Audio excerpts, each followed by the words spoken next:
All right, well, thanks for joining again. We're going to go through a blast from the past.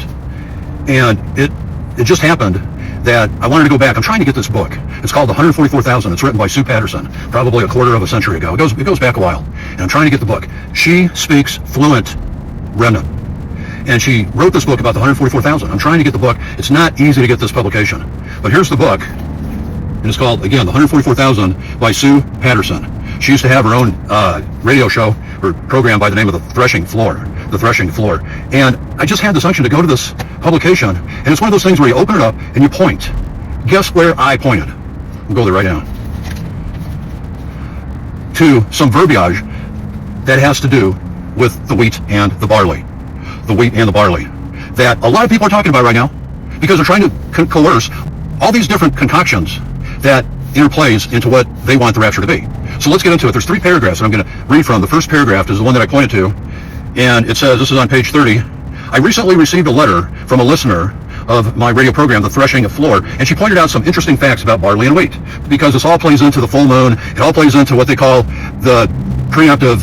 There is no 7 years. It's 3.5. It's not 7 years. We explain this over and over and over again, ad nauseum, ad infinitum. People don't get it because they don't want to. They're blinded by their own dopamine in this case scenario. They want, not to get off on that tangent, but they don't want to live the life of Christ crucified, like Paul says. No, they want the rapture. They want it now, and they're watching. Soon. But this gives the layout of the remnant perspective. By the way, I got this patch on because it's easier to see with my left eye for right now, so improvise, adapt, and overcome. Okay? Good to go.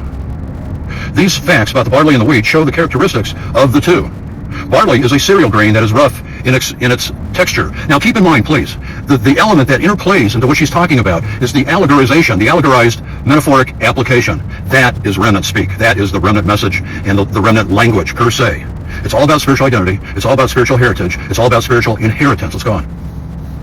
Barley is a cereal grain, again, that is rough in its texture. It can withstand wide temperature fluctuations, and it can handle drought. Now she's likening this description into the remnant believer. It's extraordinary. It's just a beautiful language. Once you get a grasp on what it's saying, it's just phenomenal. There's no words to describe it. It is not as easily digestible, which we are not, as other grains, and has a high nutritional value. That is very interesting. There's 2 more paragraphs. We're going to reduce this one to a short. Maybe we'll get 20 or 30 views. Who knows? But to the remnant out there, you got some beautiful stuff coming your way. You're beautiful people. You understand the language. Even just a basic desire to want to speak remnant.